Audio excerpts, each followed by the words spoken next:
came here to do. Yep, 'cause it goes on and on. Thank you. Thank you very much. You may be seated. Good afternoon. Oh, is it great to be with you? My goodness.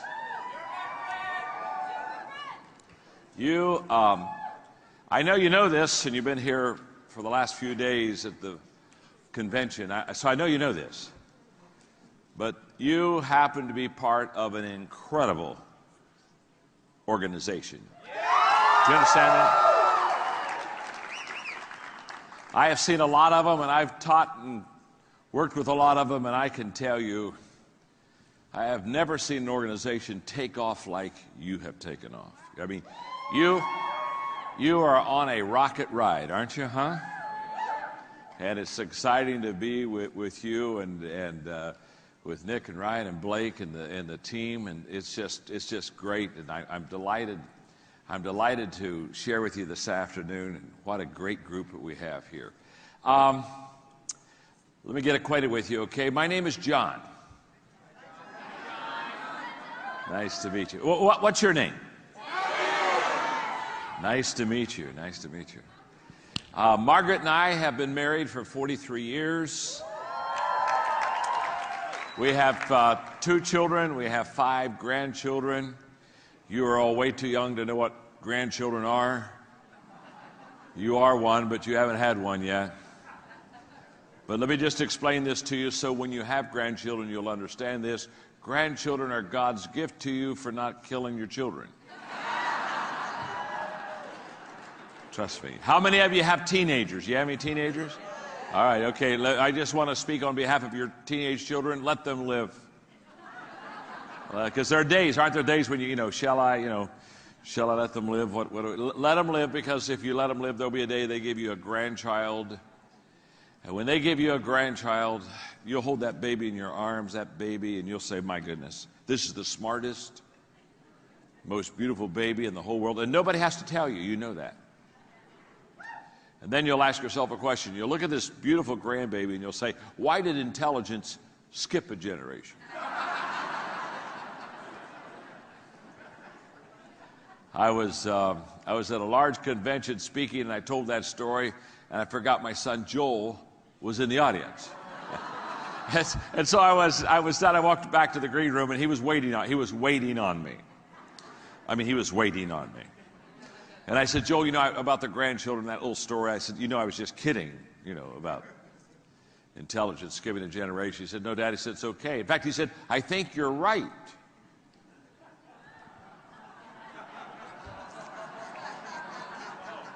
I said, you do? He said, yeah. I said, I think you're right. He said, in fact, just last week, Grandpa and I had that very same discussion.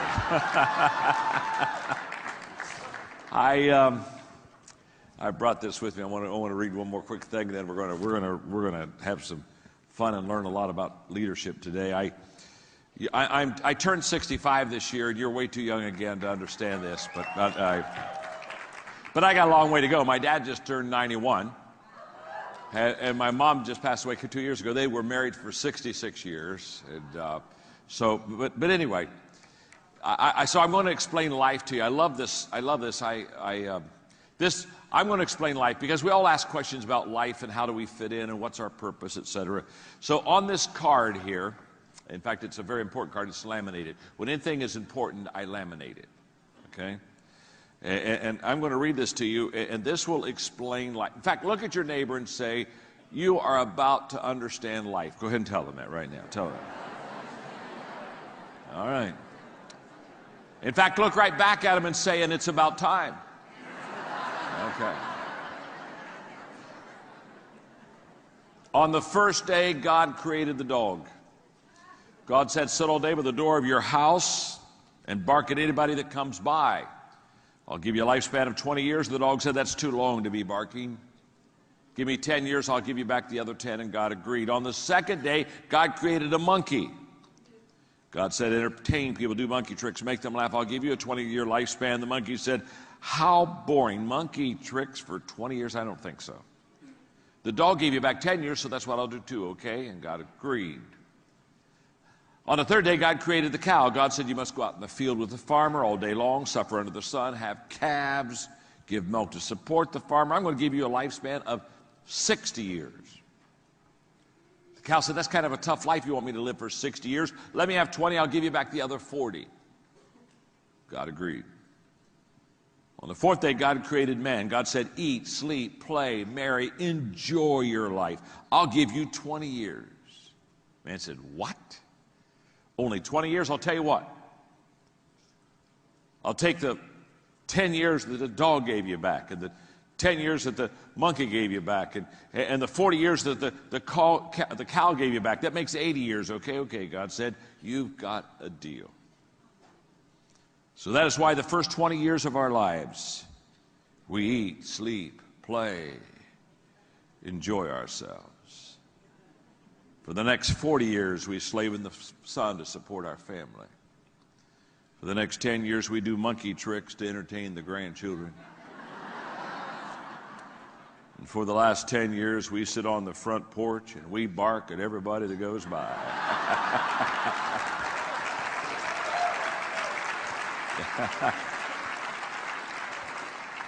You've just had life explained to you.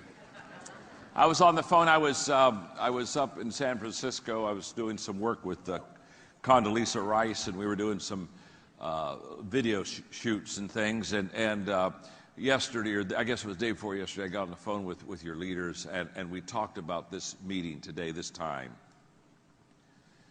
And after talking to them and hearing from them, and again, I want to say what a great company you have, what great leaders you have. I know leaders. And I say this I say this with reflection. As I've met your three guys, they are the finest, sharpest young leaders that I have ever met. That's a fact. That's a fact. Yeah, that's really a fact. And trust me, I meet a lot of leaders, and I hang with a lot of leaders. In fact, I just kind of do that for a living. And I'm looking forward to this year. I was just talking to all three of them back there for a moment, and this year I'm going to have the privilege of spending the year with them in a mentoring relationship.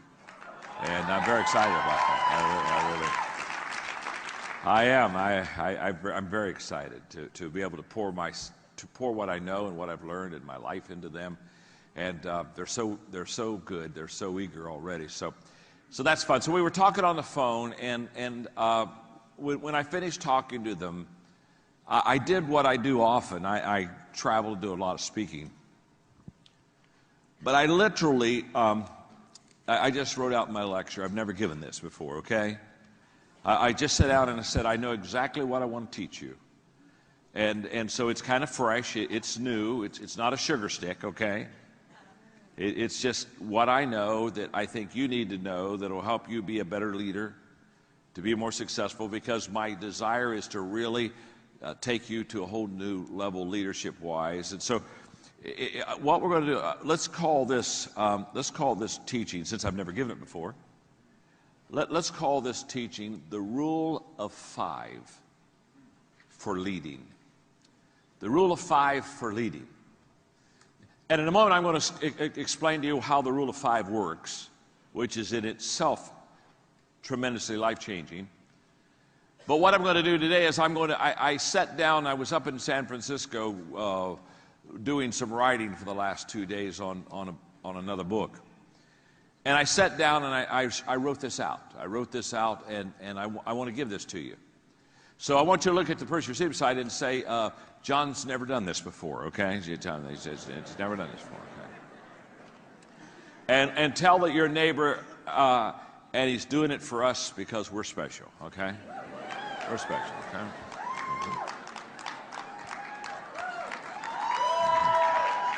Okay.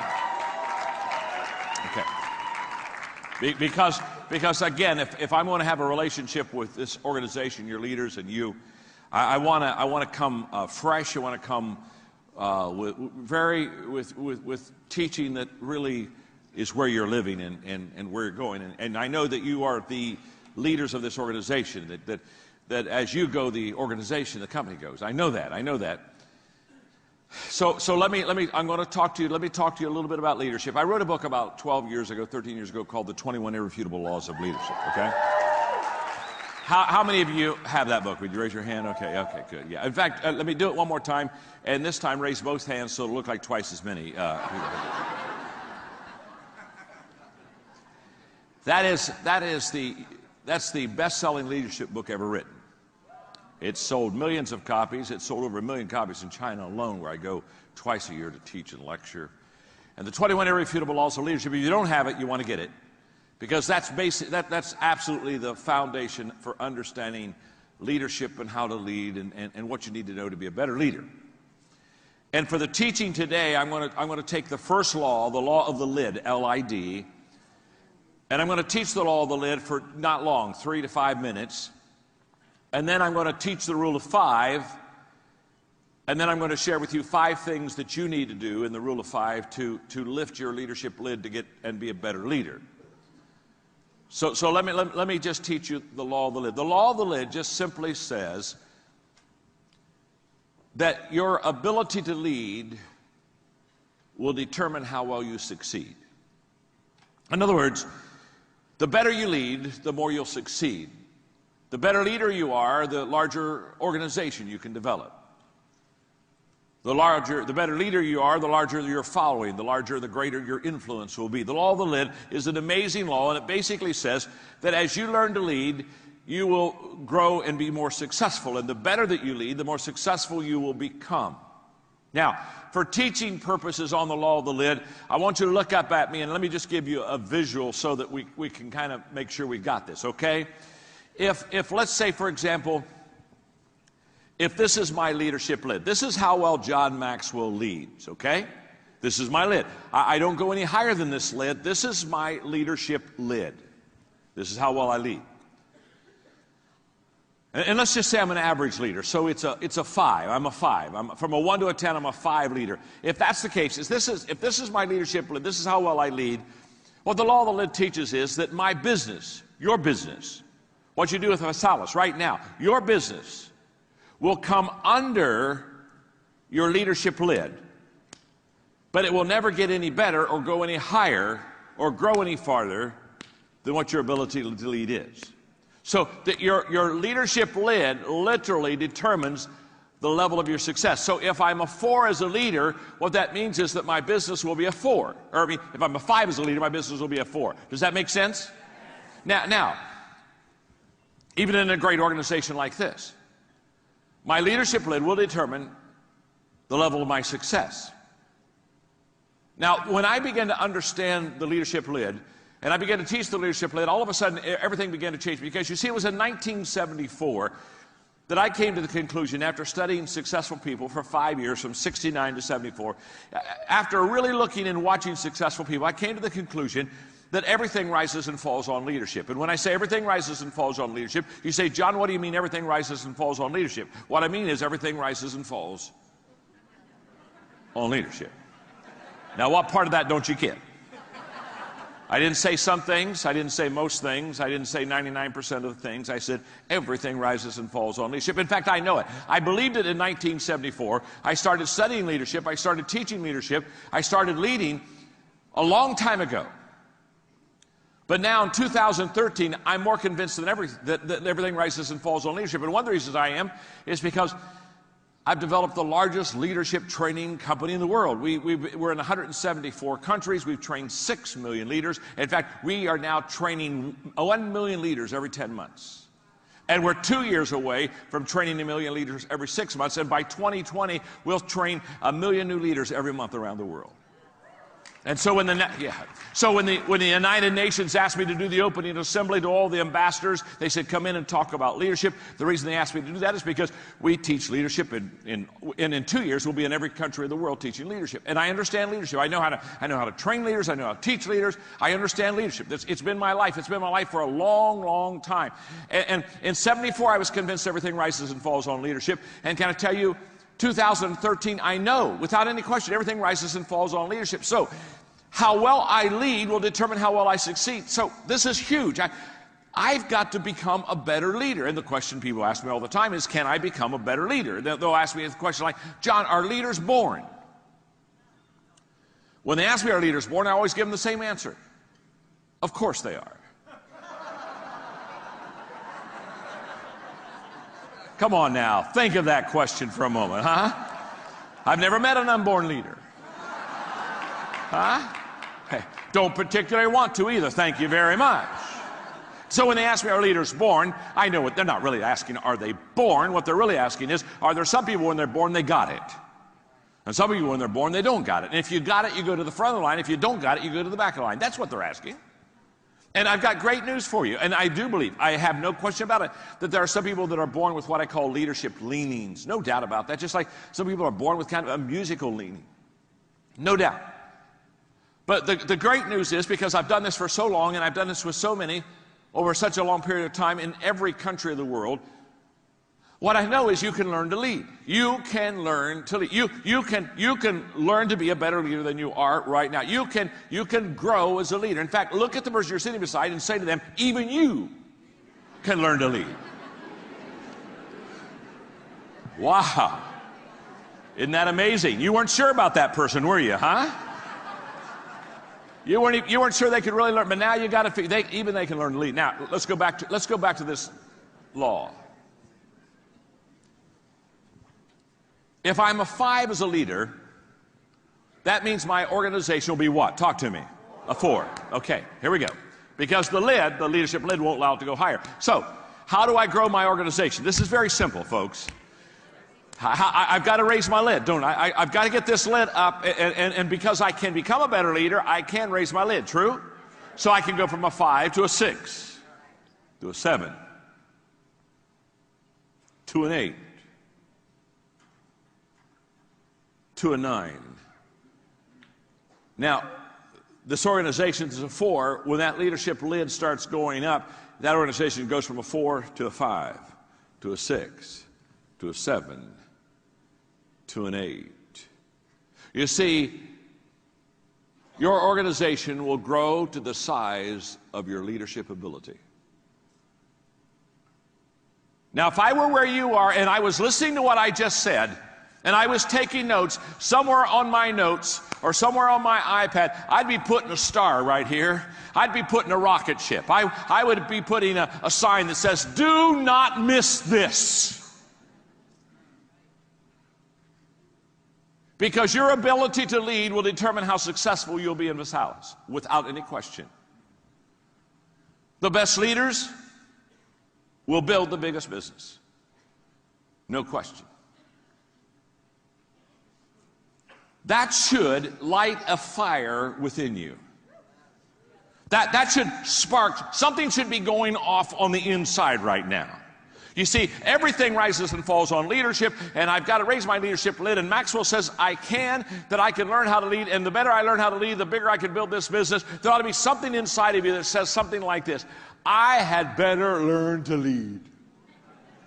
Hello, this is an IQ test.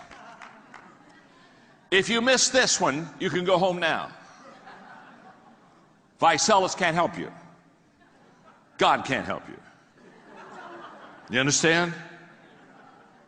The whole concept, the whole idea that you can learn to lead, and if you learn to lead, and the better you learn to lead, the more successful you can become, and the greater your business. This is an absolute fact. It's not a theory, it's not a thought, it's not an idea, it's not a principle, it's a fact.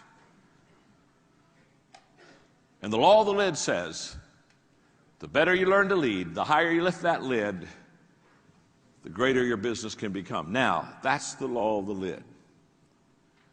So the question that I have today, and as I was talking on the phone to your leaders the other day, the question I have is then, well, how do I lift that lid? How do I lift that lid? If that's the key, then John, come on, let's get that lid lifted. And by the way, you're in luck because I know how to do that. Yeah, I really do. I ain't bragging, just living it, okay? I know how to do that. In fact, look at your neighbor and say, John can help us. Go ahead and tell you. John can help us. And look at your neighbor and say, and you need John to help you. Okay. All right, okay. Now. John can help you. Trust me on this. I know how to lift the lid. Now, To help you lift the lid, let me teach you the rule of 5. Now, the rule of 5 I can teach for 2 hours, so understand, I'm going to try to do this in 3 minutes. But I can with you, because you're smarter than these other organizations. You understand? Okay, all right. With some, it's a week conference. Okay. So, with some, a week doesn't matter. Still doesn't take. Okay. The rule of 5 is the most life-changing concept for focusing on success that I have ever taught, that I've ever lived. So I'm just going to drop it on you just enough to help you understand the 5 concept, to help you understand the 5 things you need to do to lift your leadership lid. The rule of 5 just simply says, if you have a tree in your backyard that you want to cut down, and you have an axe, if every day you pick up that axe and you go to that tree and you swing 5 times with that axe to hit that tree, put the axe down. The next day you go out, pick up the axe, swing 5 times at the tree. Put the axe down. The next day you go out, pick up the axe, and 5 more times you swing at that tree. 5 times. Every day you pick up the axe, and only 5, not 50, not 15, not 500. 5. If you swing 5 times a day at that tree with that axe every day, let me ask you a question. What eventually is going to happen to that tree? That tree is going to... Now, there's no question about that, is there? There's any doubt. You don't have to sit around the table and kind of say, do you think it will? Let's hold hands and sing Kumbaya and hope.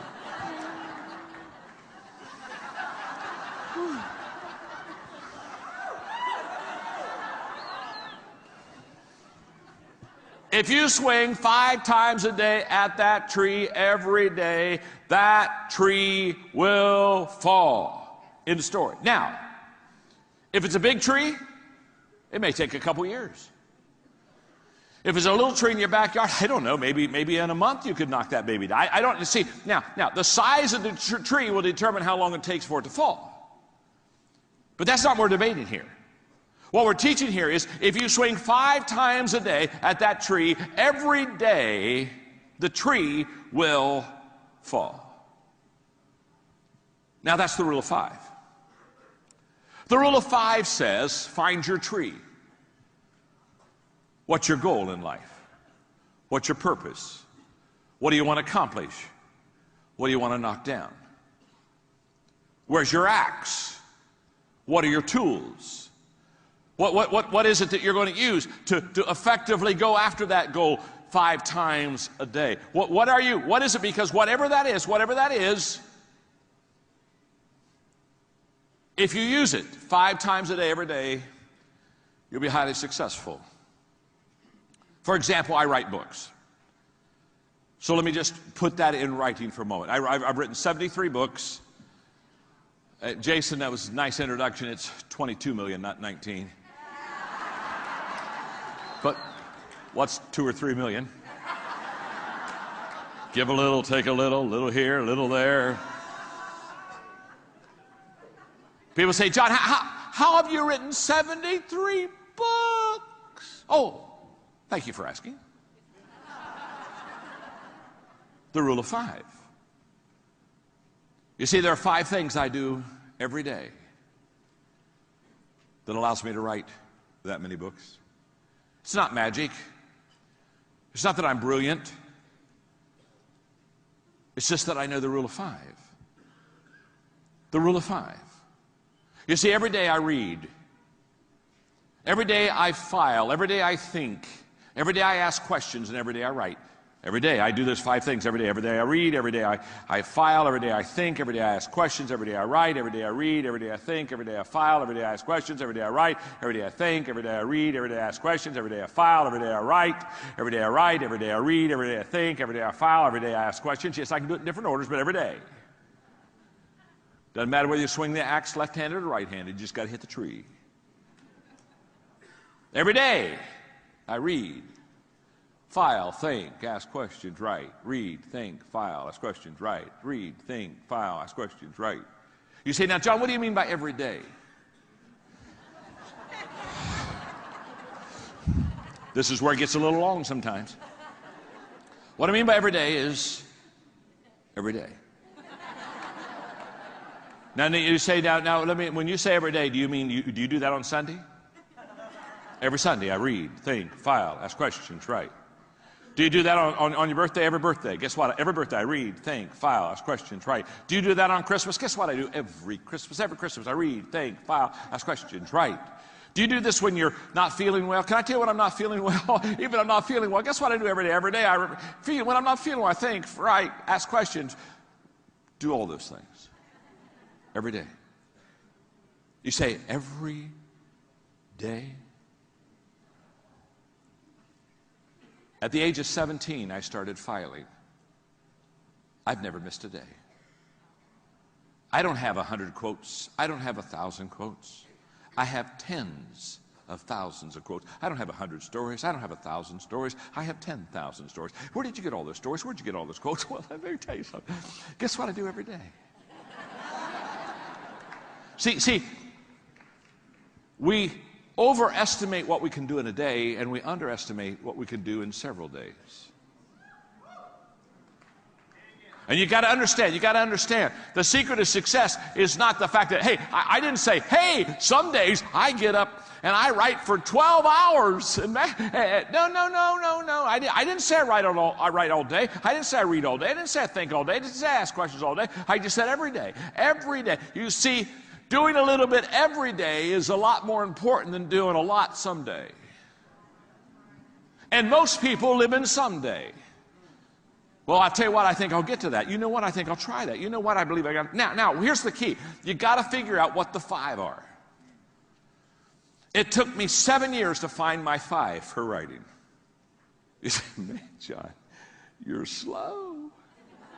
I am. It won't take you 7 years. But it'll take you a long period of time. I could get the first 2 quickly, but the 3rd, the 4th, the 5th, it took me 4 years to get the last one. Now, forget writing, because this isn't about writing a book. This is about leading. And what I'm going to do is I sat up in my hotel in San Francisco, and I wrote out what I think is the rule of 5 for leading. And I'm going to give it to you. And I've never given it to anybody else. You're the first ones to get it. So look at your neighbor and say, we're the first ones. Go ahead and tell them. We're the first ones. We're the first ones. Okay. You got it? We're the first ones. Okay. Hey, and since you're the first ones, don't blow it. You understand? Okay, I'm going to give you, if you can do these 5 things, the rule of 5 for leading, you will lift your leadership lid. How many of you want to lift your leadership lid? Okay, these 5 things I'm going to give them to you. And by the way, they're all simple. They're all simple. You can do all 5. You can do all 5. They're simple. Think about my rules for writing. Every day I read. You can read, can't you? Every day I think. Every day I file. Every day, no. See, the things that will bring you success are not complicated. They're simple. I'm a communicator, not an educator. Now, I have an education. I got 3 degrees, but I'm not an educator. An educator takes something simple and makes it complicated. Yeah, my father was a university president for 17 years. I know university stuff really well. An educator, they just take something simple and make it complicated. If you're not confused, they're not happy. A communicator takes something complicated and makes it simple. I'm a communicator. My name's John. I'm your friend. I'm a communicator. And I know how to communicate. I know how to put the cookies on the lower shelf. Yeah, sure. Might as well have some. I've been having some. I know how to put the cookies on the, and what I'm going to share with you about leading, you can do this, but you can't do this in a day, and you can't do this in a week, and you can't even do this in a month. You can't do this in a year. This is a lifetime of living this rule of 5. Are you with me? Yes. It's a lifetime. So there's no quick fixes here. There's no magic. But you can do this. Okay. Let me give you the first one. The first of the rule of 5 for lifting your leadership lid is lead yourself. Lead yourself. Now you say, John, when you say lead myself, what do you mean? What I mean is lead yourself.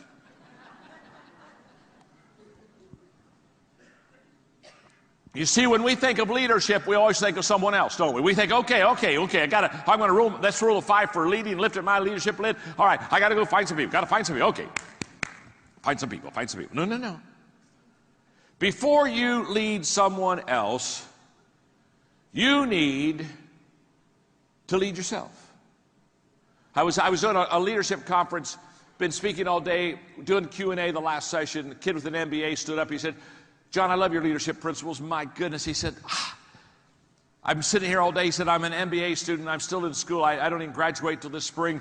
And he said, I kept listening to you and I kept thinking, boy, I wish I had somebody to lead. I wish I had somebody to lead. I wish I had somebody to lead. I wish I had a company. I wish I had a department. I wish I had somebody to lead. He said, I don't have anybody to lead. He said, where should I start? He said, good question. Start with you. Let me put it this way. If you wouldn't follow yourself, why should anyone else follow you?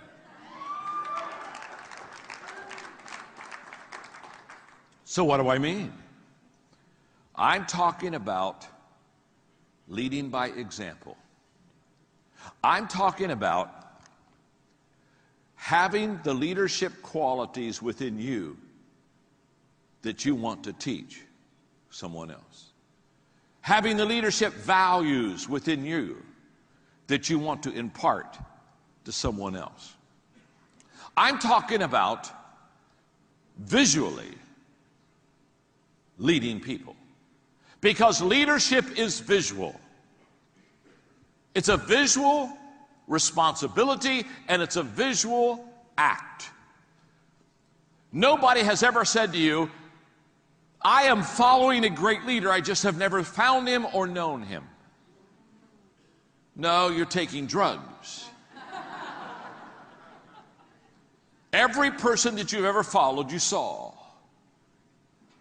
Every person that you ever said, I want to follow, that person has had an influence on you. And listen to me very carefully, because the most important motivational principle in leadership life is this: people do what people see. So when they follow you as a leader, it's not what you say to them that makes you effective, it's what they see in you. Let's go to the 21 laws of leadership for just a moment. The 21 laws of leadership. The law of magnetism. The law of magnetism simply says, we attract who we are, not who we want. Oh my. That is so good. No wonder that book has done so well. It'll change your life.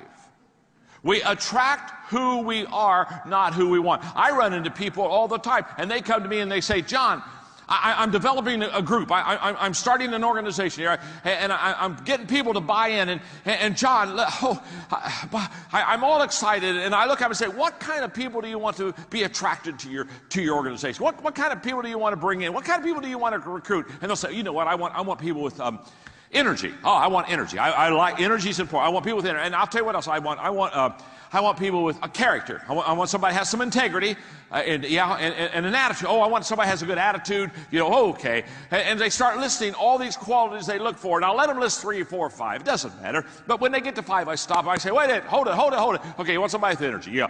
You want somebody with character? Yeah. Well, I want somebody with good attitude. Yeah. That's what I want. That's what I want. Stop. I don't care what you want. I got a question to ask you. Do you have energy? Do you have character? Do you have a great attitude? You see, if you have energy, a character, and a great attitude, guess what you attract? Birds of a feather. See, like begets, like attracts like. Oh my goodness. Oh my goodness.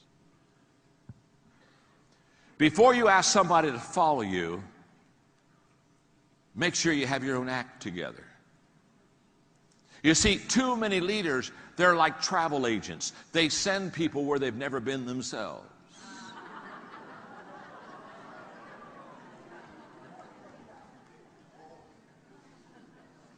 My name's John. And I'm your friend. Yeah, they're travel agents. They've never been there themselves, but they're always sending other people there. They've never experienced it. They've never lived it. They've never fleshed it out. They're not living it. They get up and they think, I'll just cast a vision. I'll just cast a vision. Boy, I'll just say, all right, here's the great way. People don't want to follow your finger. They want to follow you. Quit pointing. Quit talking. Talk's cheap. Any person that hasn't succeeded can talk.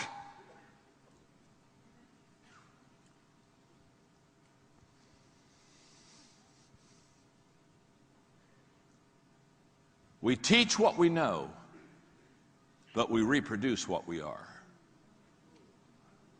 Oh yeah, it's brilliant.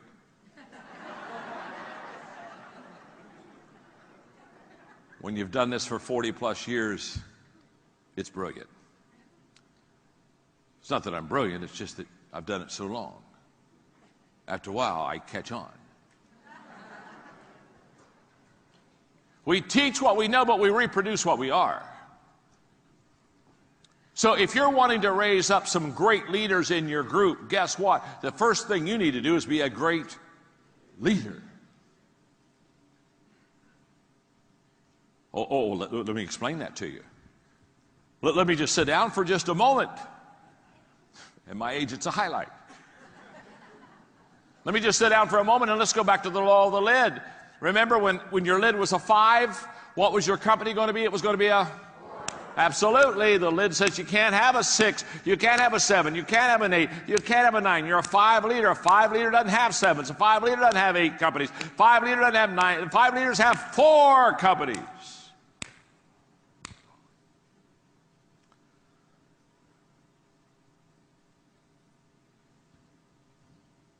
What kind of a person will you attract? If you're a 5 leader, you don't attract 6s, 7s, 8s, 9s, 10s. Can I tell you something? 8s don't want to follow 5s. 8s go meet a 5 and they say, whoops, Mr. Magoo.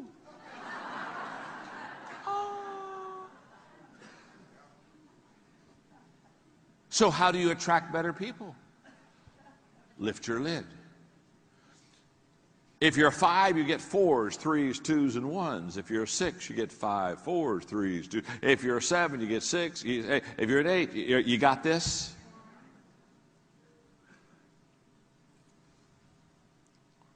Stanford research says, just came from there. Stanford research says that 85% of everything you know, you learn visually. 85%. The reason I say that the first rule of 5 in leadership is leading yourself is because visual example is the most powerful leadership tool. Axe to cut down your tree. Trust me with that. James Allen said, people are anxious to improve their circumstances, but they're not anxious to improve themselves. And they therefore remain bound.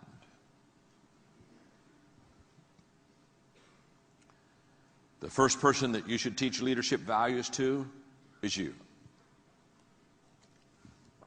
The first person that should flesh out leadership is you. The first person that makes the decision to go forward is you. Lead yourself. I will promise you, start there. Start small. Start with you. When I was 25, I made a very important leadership decision that literally has changed my life. When I was 25, I made a decision that as a teacher, I would never teach something that I didn't 100% believe. And what that meant was I did a lot of things, I had a lot of subjects I didn't teach on. Are you with me? But I realized that the power, the life change, the passion, all comes out of living it yourself. And once you start living it yourself, it is so amazing how people will begin to follow you. So don't leave this conference and go back and say, oh, let me tell you what I learned. No, don't tell them what you learned. Show them what you learned.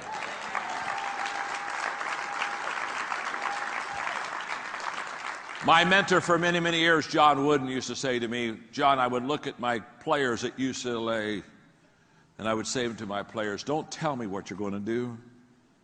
Show me what you're going to do. Number one on the rule of 5 for lifting your leadership lid is lead yourself. You got that one, don't you, huh? I can tell you got it. You are the smartest crowd I've talked to today.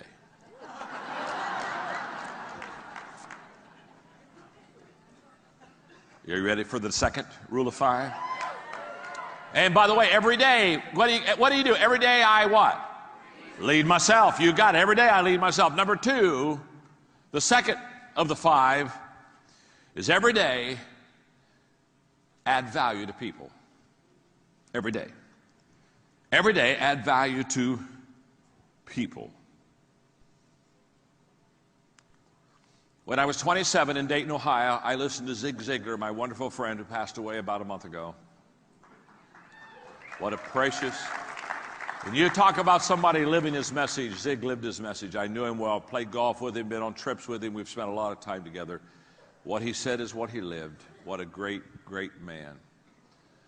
And I remember Zig in that wonderful Mississippi drawl as he'd walked around the stage in Dayton, Ohio, and he said what you have heard too, if you'll help other people get what they want, they'll help you get what you want. And that day my life was changed because as a young leader, I wasn't helping people get what they want. I was asking people to help me get what I wanted. I was saying, hey, listen to my vision. Look, here's where I'm going. Hey, look at my train. Hey, get on my train. Hey, let's go on my trip. Let's go on my journey. Hey, let me tell you. And I was trying to get people to come my way. And that day, everything changed when he basically said to me, John, leaders focus on others first.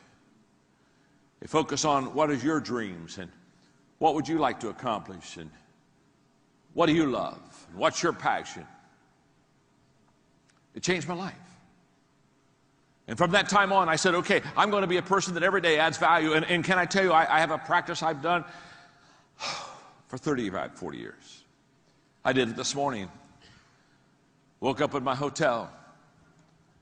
And I thought of you, and I thought that I'm going to be able to teach you today, and I'm going to be able to spend some time with you. And I began to think about how can I add value to you. And I took my notes that I had written yesterday, and I went through them again, and I looked at it. I said, okay, where can I help them? What can I do that'll really lift them? How can I add value? See, every morning I ask myself, who can I add value to, and how can I add value to them?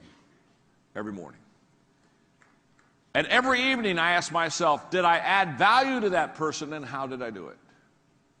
Every morning, who can I add value to and how can I do it? Every night, did I add value to that person and how did I do it? Every morning, who can I add value to and how can I do it? Every night, who did I add value to and how did I do it?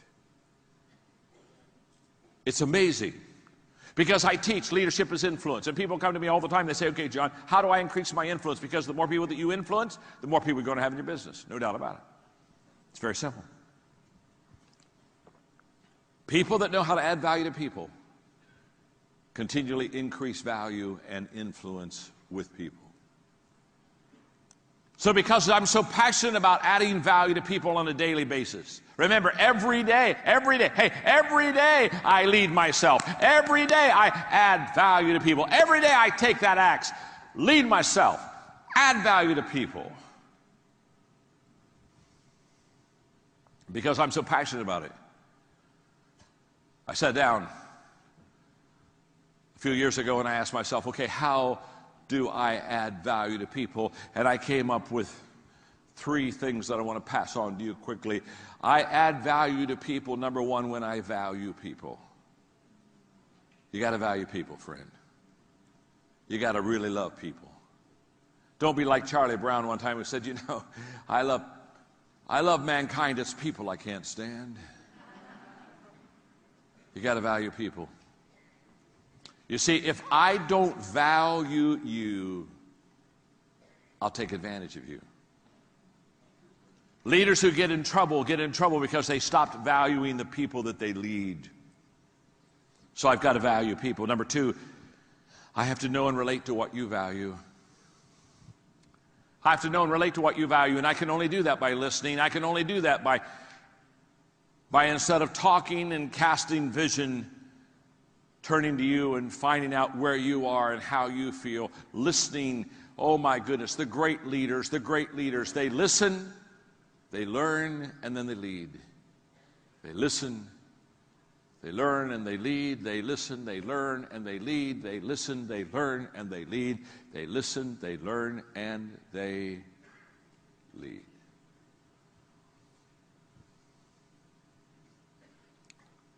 If I want to add value to you, I have to value you. I have to know and relate to what you value. And number 3, I have to make myself more valuable. If I'm really going to add value to you, guess what I have to do? I have to keep getting better, don't I? Because if I don't keep growing and if I don't keep getting better, it's impossible for you to keep growing, and it's impossible for you to get better. And you see, in this business, you got to keep learning. You got to keep growing.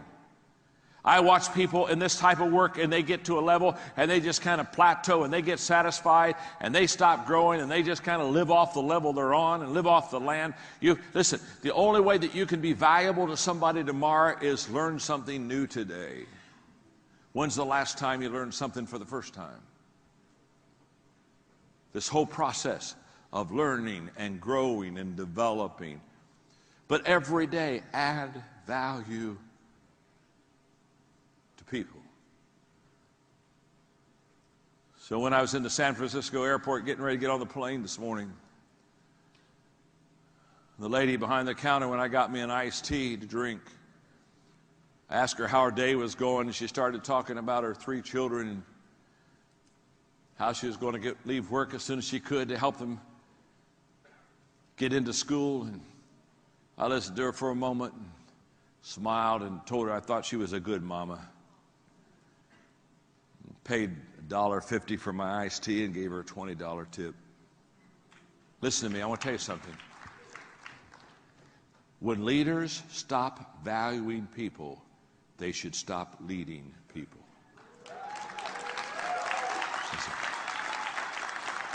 This is not, this business is a people business. It's a people business. And the caring and the loving and the valuing people is the core of longevity and success in leadership. I wish I had time to go on, but I've got to give you the other 3. Okay, the rule of 5 for lifting your lid. Every day I lead myself, right? Every day, what do I do? Secondly, add value to people. Number 3, every day I study leadership. Every day. And you say, now, John, when you say every day you study leadership, what do you mean by that? What I mean by that is every day. How we doing, gang? Every day I study leadership. You see, again, back in the 70s, I heard Earl Nightingale say these words: if you will take 1 hour a day, every day, for 5 years on a certain subject, and every day for 1 hour, we'll study that subject for 5 years. In 5 years, you'll become an expert on that subject. And that was in the middle 1970s, and I said, I think I'm going to do that. I think until 1980, I'm going to spend an hour every day just studying leadership. I'm going to read leadership books, and I'm going to get around leaders. I'm going to study leadership, and by 1980, I'll be a great leader. And I did that every day until 1980. And by 1980, I thought, oh my goodness, this works so good. I think I'll do it until 1985. And so every day I did an hour of studying leadership until 1985. And I thought, oh my gosh, I know so much more in 1985 than I knew in 1980. I think I'll wait and go on to 1990. And so then I went for every day till 1990. I thought, man, I'm writing leadership books, and they're buying those suckers, and life is good. I think I'll do this every day. 1980. What have I done? Can I tell you what I do every day? Every day. My staff, any book with the title of leadership in it, I get it. I every day read leadership. Oh my goodness, every day. And because I have so much reading to do, I took 3 speed reading courses. Oh yes. So when I interviewed Condoleezza Rice on the plane out, I read a book on Condoleezza Rice. I can read a book real fast, you understand. I took speed reading courses so I could read more. Now, speed reading didn't increase my comprehension, but speed reading lets me get to where I need to get to so I can slow down so I can understand it.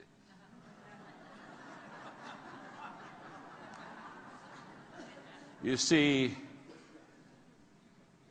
20% of a book has 80% of everything you need to know. Now, there are some exceptions, my books, for example.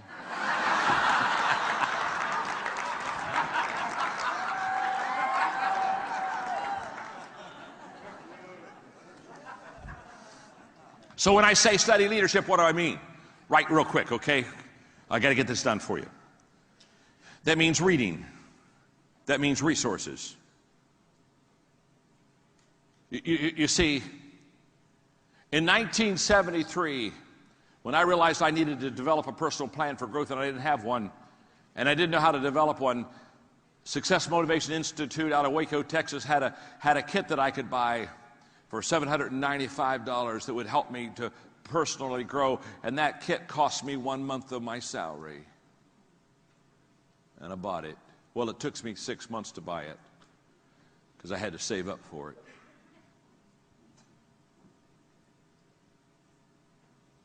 Most of my life, I have belonged to at least 7 CD clubs on leadership. Resources. Learning lunches. Every month since 1982, I've set up a lunch from somebody. I buy the lunch, I don't even eat. I just ask questions. Somebody that's smarter, faster, better than me.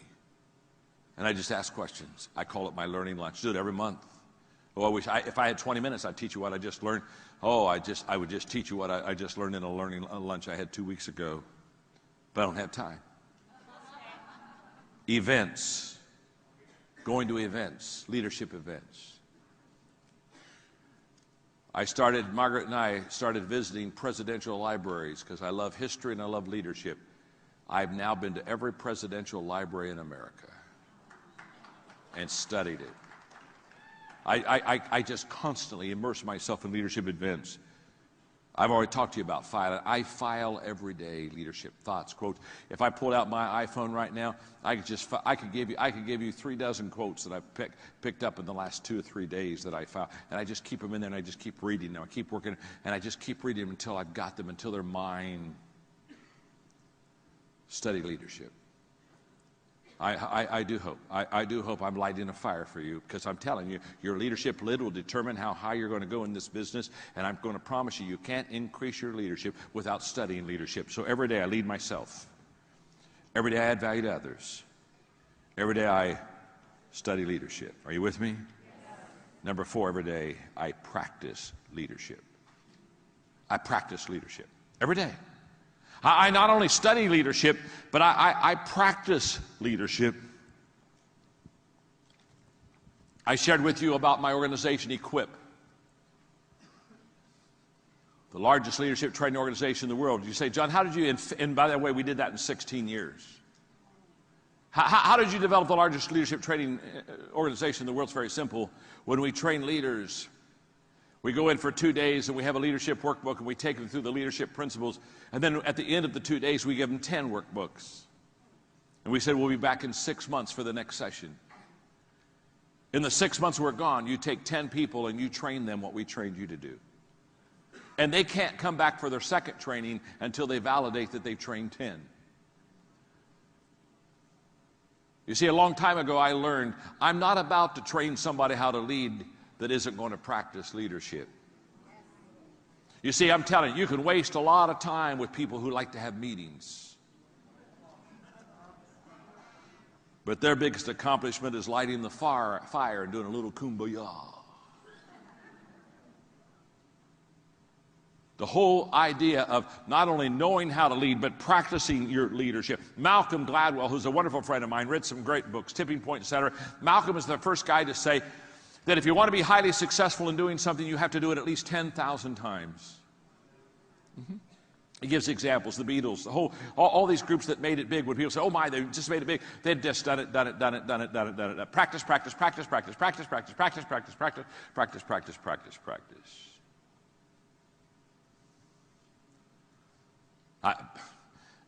When Malcolm said that, I said, I wonder how many times I've spoken. So I went back and had my people do research, and I've spoken over 12,000 times.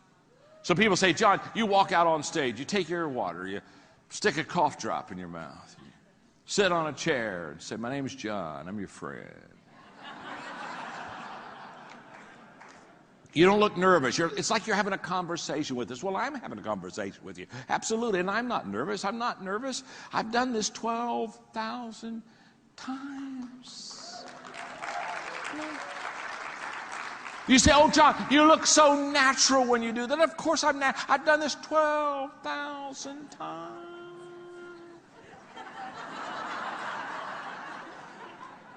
Oh, I wish you could have seen me in the beginning. I was nervous. I wasn't natural. Practice. Oh, yes. I was over at Jack Nicklaus's house one afternoon. We were doing some putting in his green in his backyard. And I said, Jack, I've watched you make all kind of pressure putts to win major championships. Did you feel the pressure? And he smiled and said, not really. How could you have such an important putt and not have the pressure? He said, well, you have to understand, when I had that 7-foot putt, had a little break to the right. He said, to be honest with you, I've done that putt about 10,000 times. And then he said, practice gives confidence. Thank you, Jack. The rule of 5 says you got to practice leadership. Oh, I wish I had time. Okay. I don't have time, so I'm going on. Because the last one's important. But before I give you the last one, we got to review the first 4, okay? Get your axe out, gang. Get your axe out. We got 4 things to do. You got your axe? Come on. We got a tree here, huh? We got a tree. Okay. Well, when I pick up that axe, my first swing, the first thing I do is, in my rule of 5, every day I pick up that axe, and the second thing I do every day absolutely, and I pick up that axe, and the third thing I do is every day and that's right, and I pick up that axe, and the fourth thing I do every day is, oh, you are so stinking good.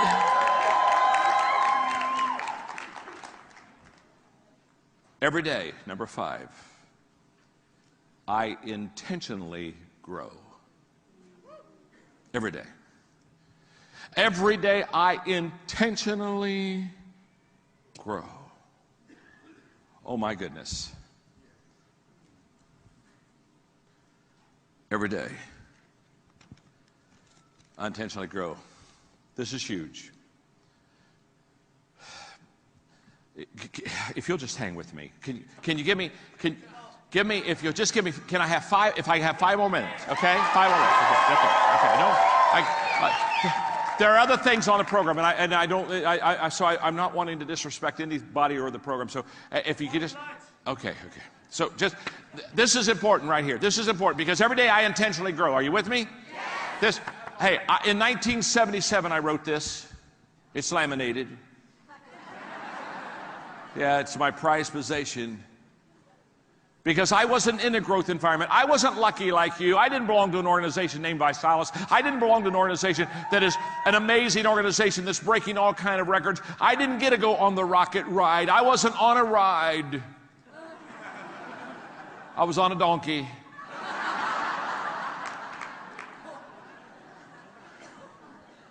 And that ass wasn't going anywhere. My organization's theme song was, "I shall not be moved." And they weren't. And all of a sudden I decided I wanted to be a success, but I didn't have peers like you to help me be successful. I didn't have leaders like you have to help me be successful. I didn't have an organization like you have to be successful. I didn't have strategy like you and training like you to be successful. I didn't have any of that. And so I'm a kid, and I said, I want to be successful. And I knew that I had to create a growth environment, and I wasn't in a growth environment. And so how do I create a growth environment when you aren't in a growth environment? The people that I was with, their idea of progress was moving backwards slowly. So I wrote this down in the late 70s. And it's still true today.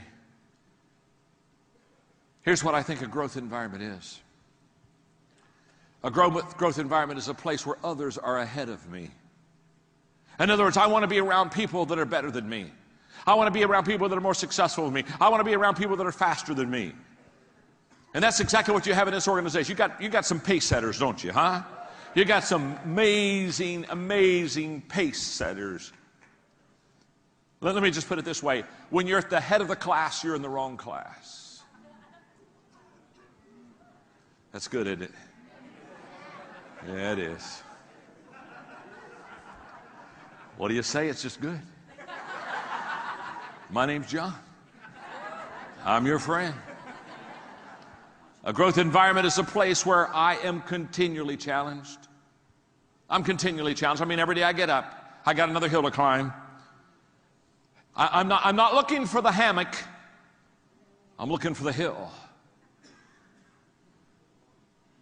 A growth environment is a place where my focus is forward. It's right out in front of me. It's not behind me. It's not the good old days. It's not yesterday. A growth environment is a place where the atmosphere is affirming, where the people around me, they're encouraging me. Encouragement is the oxygen of the soul. A growth environment is a place where I am out of my comfort zone. In other words, I'm telling you, I'm taking virgin territory. I'm going places where I've never been before, and I'm not one bit comfortable. I'm nervous, and I'm excited, and I'm stretching, and I'm praying, and I'm holding on, and I'm just, oh, help me, help me, help me. Help me, Rhonda. Help me, Rhonda. Help. I'm over my head. Are you with me? And can I tell you something? You want to be over your head. You want to be over your head. You don't want to be in the wading pool of life with ankle deep water. Get over your head. And by the way, when you're over your head, it doesn't matter how deep the water is. You're over your head.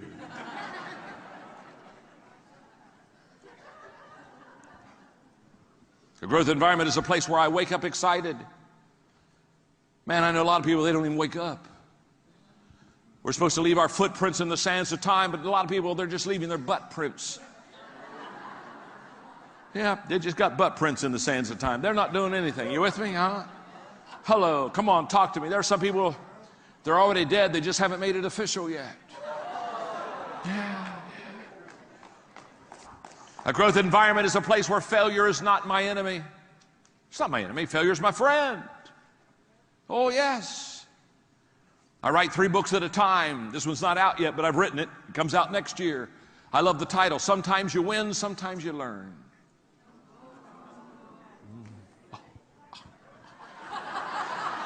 It's good, isn't it? That's good. It really is. A growth environment is a place where others are growing. Some of you, I've seen some people, they win the race, but it was because no one else was running.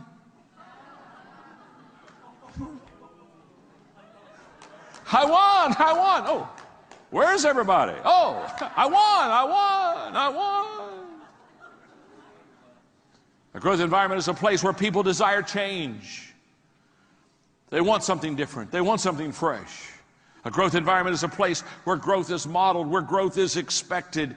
Now, what am I saying? That fifth rule, number 5, and that rule of 5 on learning to lead and lifting your lid is all about intentional growth. By the way, I'm starting to wrap this up. I wrote a book. Well, I wrote 73 to be exact. I got 3 books back here. I think I had the dream, Put Your Dream to the Test. Huge book, friend.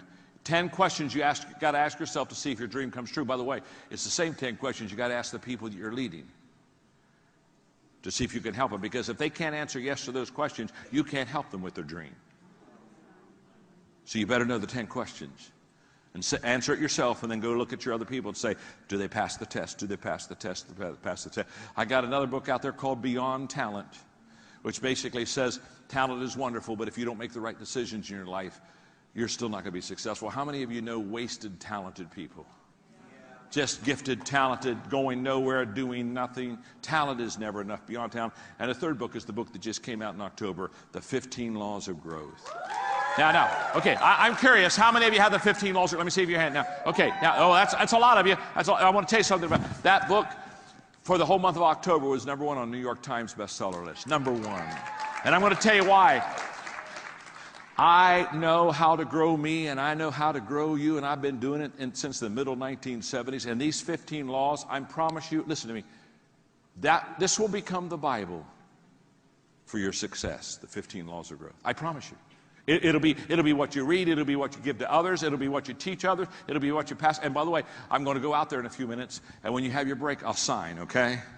I'll sign. I'll be out there. Okay, now, I got to close. You've been so super. I'm done. Well, I got one quick story, but I am done. Some American tourists were in a very small, quaint European village. And the old buildings were old, and they became quite nostalgic, and they just thought about the greatness of this little town. And they saw an old man that was sitting on a parked bench. And they went up to him, and they said, do you live here? He said, I've lived here all of my life. They said, oh, good, we've got a question to ask you. We love this village. He said, what's the question? He said, have any great men been born in this village? The old man on the bench said, no, only babies.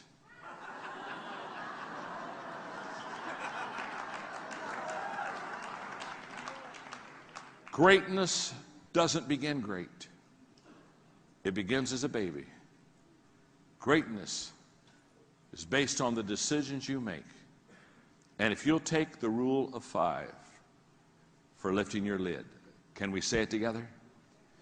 5 things to lift your leadership lid. Every day I lead myself. Every day I. Every day I. Every day I. Thank you very much. Swing the axe. Swing the axe.